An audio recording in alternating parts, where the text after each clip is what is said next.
Hello, everybody. Welcome to my channel Social Itihas. Today, we're going to continue with class 10th, second chapter of economics, sectors of Indian economy, part 2. In the first part, we discussed about the sectors of Indian economy, the three sectors that were primary, secondary, and tertiary. And we also discussed these three in detail. If you haven't watched this part, the link is mentioned in the description box below. So let's quickly jump into my screen.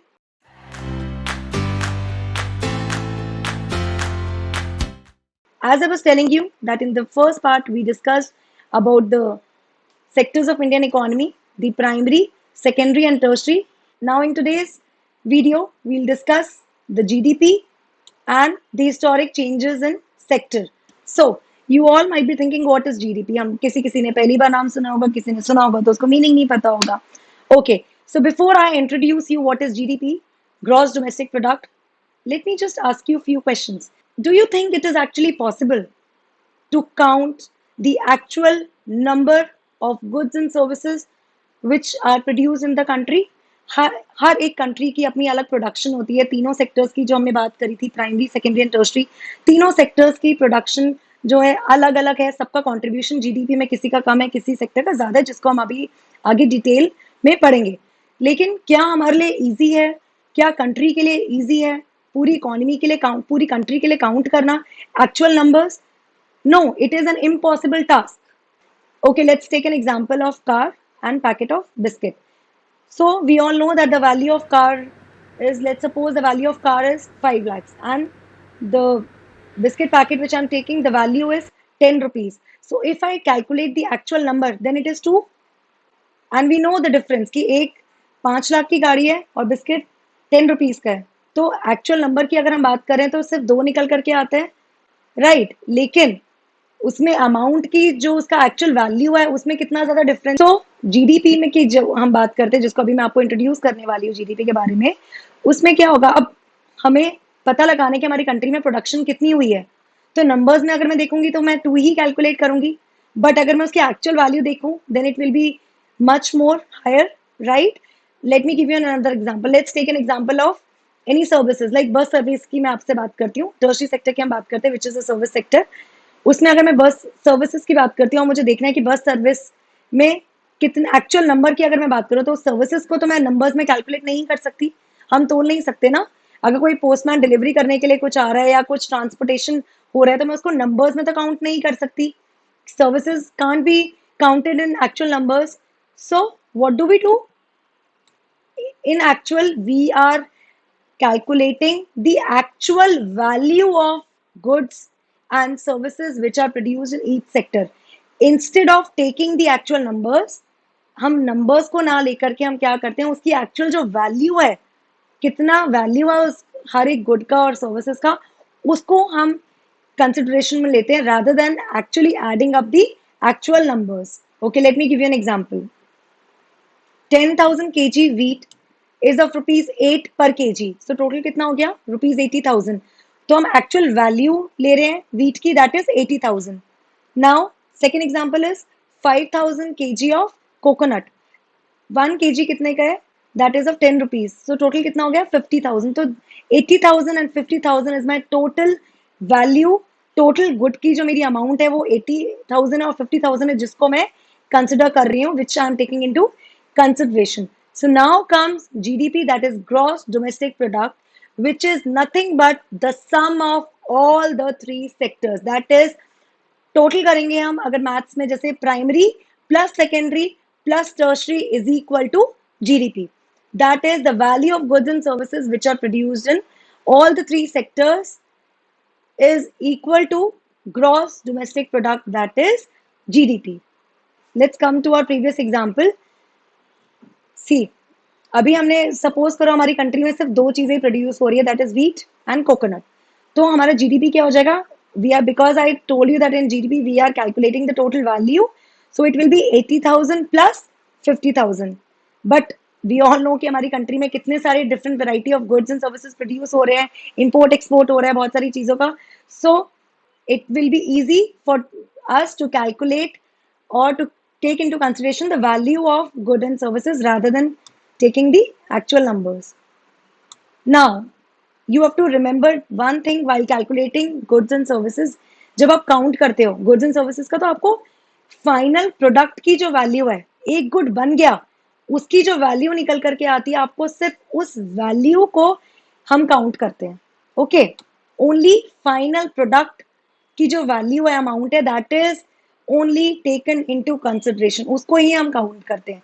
बाकी के जितने भी goods and services को हम produce कर रहे हैं, we are not taking it into consideration. Let me give you another example. See, farmer is selling wheat to a flour mill of rupees 8 per kg.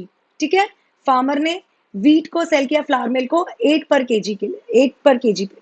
Now what happens, मिल वाला जो है वो grind करेगा wheat को, powder को use करके कुछ चीज बनाएगा। तो उसने क्या किया, उस मिल वाले ने, उसने ग्राइंड किया व्हीट को, और उसने फर्दर बिस्किट कंपनी जो बिस्किट बनाएगी उस फ्लावर को यूज करके, उसने आगे फर्दर बिस्किट कंपनी को सेल किया ₹10 पर केजी। ऑब्वियसली ₹2 तो वो भी लेगा, क्योंकि उसने अपनी मशीन यूज करी है, उसने बिजली लगाई है, बहुत सारी और भी चीजें उसने यूज करी है, राइट। अदर रिसोर्सेज उसने यूज किए हैं। नाउ अब बिस्किट कंपनी को जब मिल गए, फ्लावर मिल गया, तो उसने क्या किया, सिर्फ फ्लावर से तो बिस्किट बनेगा नहीं। बिस्किट को प्रोड्यूस करने के लिए उसने और भी रॉ मटेरियल्स को यूज किया, और भी गुड्स को यूज किया। लाइक फॉर एग्जांपल शुगर उसमें ऐड करी, उसमें ऑयल यूज किया, उसमें कुछ एसेंस भी यूज करते हैं। अलग अलग बिस्किट में अलग अलग चीजें यूज करते हैं, किसी किसी चीज में हम, किसी किसी बिस्किट में हम क्रीम यूज करते हैं, राइट। उसने जो packet of biscuit is ready, packing वगैरह सब कुछ हो गई, पूरा तैयार है। अब वो पैकेट ऑफ जो बिस्किट है वो कंज्यूमर तक पहुंचेगा, उसकी जो एक्चुअल प्राइस है दैट इज ₹15। तो हमारा फाइनल प्रोडक्ट की क्या वैल्यू हो गई बिस्किट के, दैट इज ₹15। तो हम क्या कंसिडर करेंगे, हम ₹15 को कंसिडर करेंगे, that is the final value of the product, that is biscuit, जो हमारे कंज्यूमर्स तक पहुंचेगा उसकी प्राइस रहेगी ₹15। ओके, अब हम सिर्फ फाइनल प्रोडक्ट को ही क्यों लेते हैं, आपके दिमाग में आ रहा होगा, why only final product is counted. So final product इसलिए काउंट होता है क्योंकि हमने जो भी चीजें हमने फाइनल गुड को बनाने के लिए जो भी चीजें यूज करी हैं बीच में, लाइक फॉर एग्जांपल हमने वीट यूज किया है, वीट फ्लावर यूज किया है, उसके बाद हमने उसमें ऑयल यूज किया, शुगर यूज किया, क्रीम, या कोई भी और इंग्रेडिएंट्स जो हमने ऐड किया और जो हमने यूज किया है, वो सारी चीजें, क्या हम वैल्यू, हमारा जो फाइनल गुड की जो वैल्यू निकल करके आई है, वो सारी चीजें उसमें ऑलरेडी इंक्लूडेड है, because the value of final goods which I'm talking about already includes the value of intermediate goods. अब आप सोचोगे intermediate goods क्या है? Intermediate goods are those goods which helps, or which are the ingredients, you can say, which are the things which are used to make the final good and services. So अगर मैं उसको separately count करूंगी then it will be incorrect, and definitely अगर मैं उसको separately count करने हम बैठेंगे, तो दैट मीन्स हम एक ही चीज को बार बार रिपीटेडली काउंट कर रहे हैं, कभी हमने इंटरमीडिएट गुड में लिया, फिर फाइनल गुड में भी लिया। So that means I am counting the value of something multiple times. पहले मैंने उसको वीट के तौर पे लिया फॉर एग्जाम्पल, फिर मैंने उसको फ्लावर के तौर पे ले लिया, फिर बिस्किट बन गया तो उसमें भी ले लिया, तो 3 टाइम्स मैंने उसको सेम चीज को ले लिया। सो हम ऐसा नहीं करते, इसलिए हम फाइनल प्राइसिंग की बात करते हैं, फाइनल गुड्स की। So GDP, GDP means total value of goods which is produced during one financial year within the defined territorial boundary. एक टेरिटोरियल बाउंड्री के अंदर, एक साल के अंदर, एक फाइनेंशियल ईयर के अंदर जितना वैल्यू है तीनों सेक्टर्स का ऐड करके, उससे निकल करके आता है हमारा GDP, that is gross domestic product. That is nothing but the sum of production in all the three sectors. The total value we are considering, the final value of goods and services, and we are not considering the value of intermediate goods because that value is already included in the final value. Okay. And GDP से क्या होता है, अभी आप class 11th में जब जाओगे, economics लोगे, अगर आप कॉमर्स लेते हो तो उससे आपको पता चलेगा, आप फर्दर डिटेलिंग में पढ़ोगे जीडीपी के बारे में। सो उसमें you will get to know कि जीडीपी से हमें ये पता चलता है that how big the economy is, country कितना डेवलप कर रही है, वो हम पता लगा सकते हैं जीडीपी से।